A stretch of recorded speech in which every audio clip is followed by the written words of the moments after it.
with you. And with your spirit. A reading from the Holy Gospel according to John. Glory to you, Lord. When Judas had gone out from the upper room, Jesus said, "Now is the Son of Man glorified, and in him God is glorified. If God is glorified in him, God will also glorify him in himself, and glorify him at once. Little children, yet a little while I am with you. A new commandment I give to you, that you love one another, even as I have loved you, that you also love one another. By this, all men will know that you are my disciples, if you have love for one another." The Gospel of the Lord. Praise to you, Lord Jesus Christ.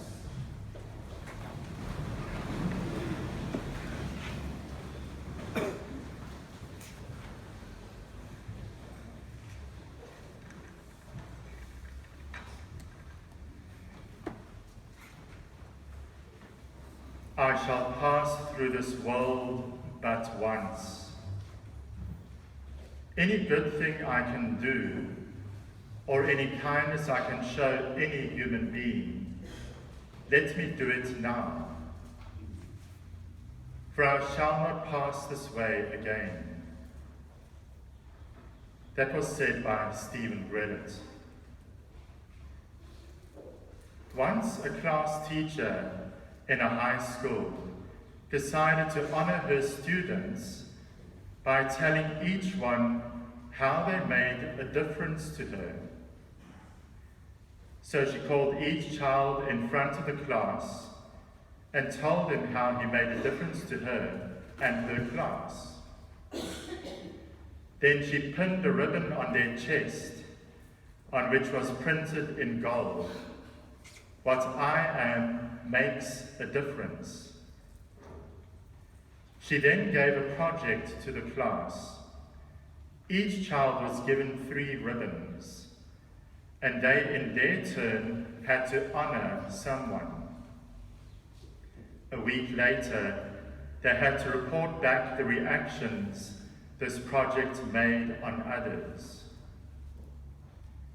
One of the boys went to a junior executive who had helped him in his career planning.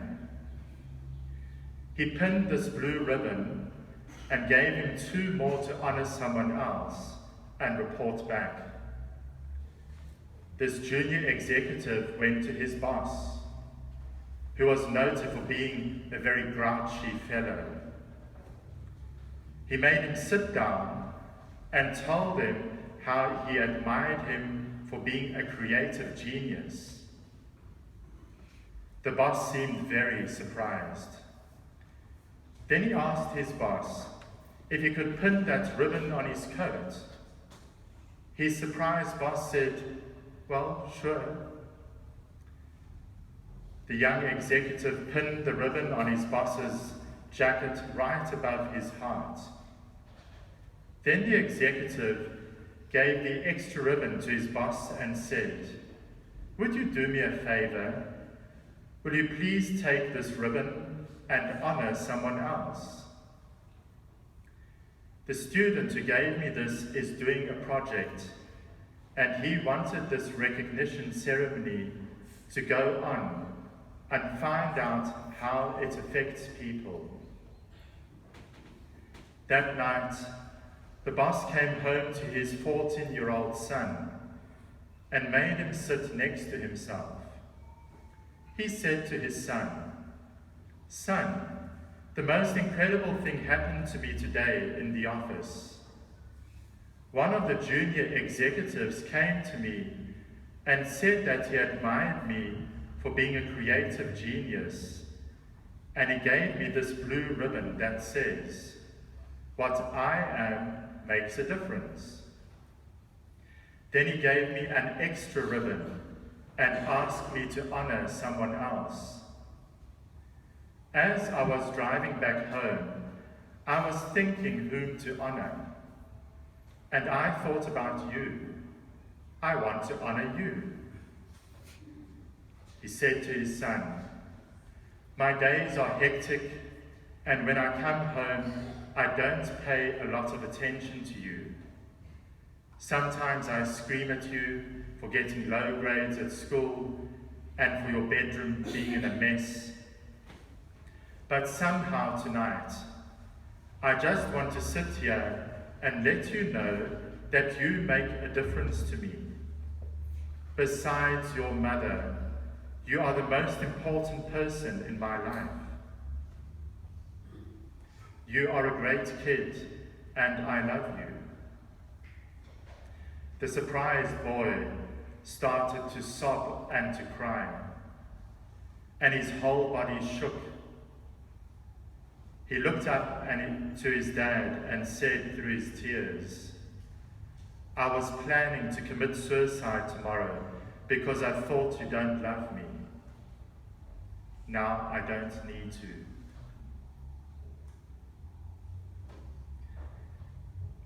Love is the one creative force that can transform the whole world and us. It enriches the recipient without impoverishing the giver. Therefore, Mother Teresa said, spread love everywhere you go. First of all, in your own family. Give love to your children, to your husbands, and to your next-door neighbors. Jesus gave primacy to love. He made love the driving force of his community. In today's gospel, as a parting commandment, he said to his disciples, I give you a new commandment, love one another as I have loved you. By this love you have for one another, everyone will know that you are my disciples. Jesus is the new Moses.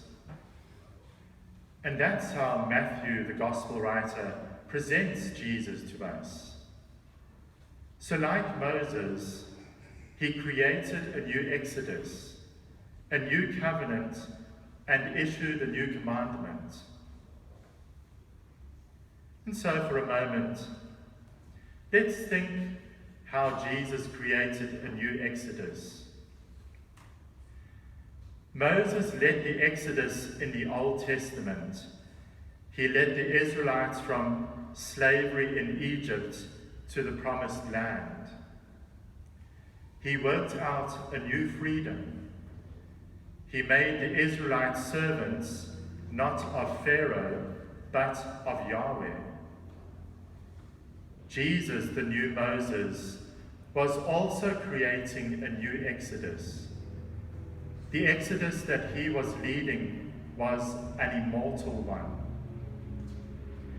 People were saved not from social or political slavery, but from the slavery of sin and Satan. This new people whom Jesus leads are the people under God. God is our master, and we are his subjects. Secondly, Jesus initiated a new covenant. On Mount Sinai, Moses made a covenant between Yahweh and the Israelites. We read in Exodus that Moses read all the words of the Lord and his ordinance to the people. And all the people answered with one voice, we will do all that the Lord commands and will be obedient. Then they made an offering to God. They cut an ox. Half the blood Moses collected in a basin. The other half he dashed on the altar. When the people said again that they will be obedient to God, then he dashed the blood on them and said, "See the blood of the covenant that the Lord has made with you." He sealed the people with the blood of the covenant.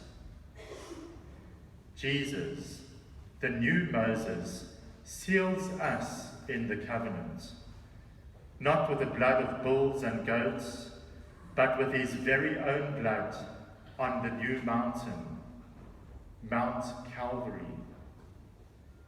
He created a new agreement between God and us.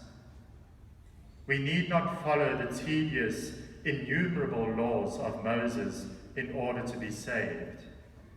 We are saved by the sacrifice of Jesus Christ on the cross. Jesus reconciled us with the Heavenly Father through his blood on the cross. Finally, Jesus gave us a new commandment. Jesus, who created a new people, gave a new commandment. He said, "I give you a new commandment. Love one another as I have loved you." Jesus is our ruler, who has created a new people under a new covenant, and therefore he has the right to give us a new commandment. Moses was the old lawgiver, but Jesus is the new lawgiver. As Moses gave the 10 Commandments, so our new leader Jesus gave a new commandment. The old laws given by Moses have become corrupted by the traditions of the Pharisees and the scribes.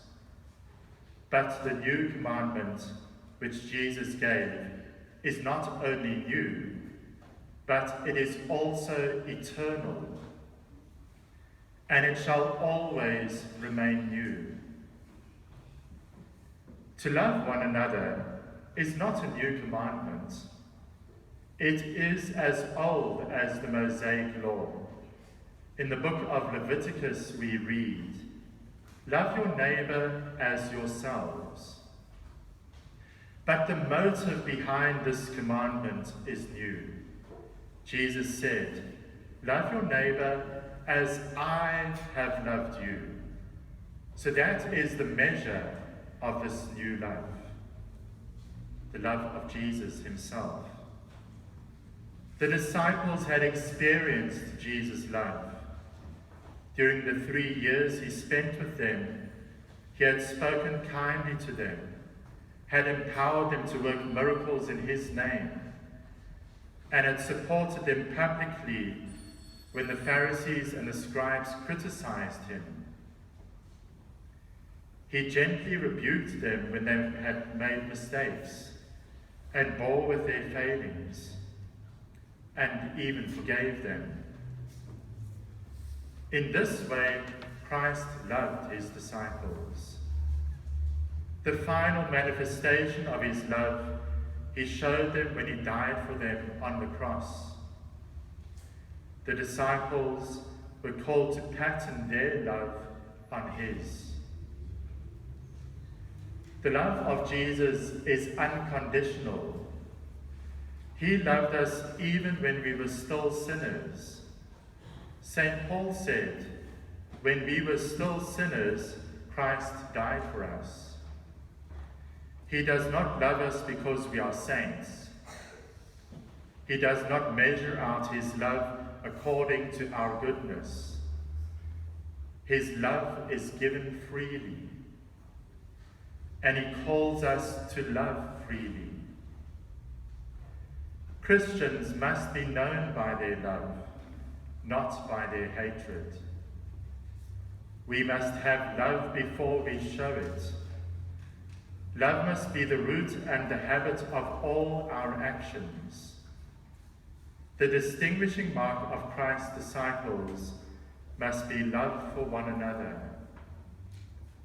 Jesus said, "By this love you have for one another, everyone will know that you are my disciples." Therefore, good people, mark your lives and all your actions with love. As Jesus loved us, may we too, with his grace, love one another.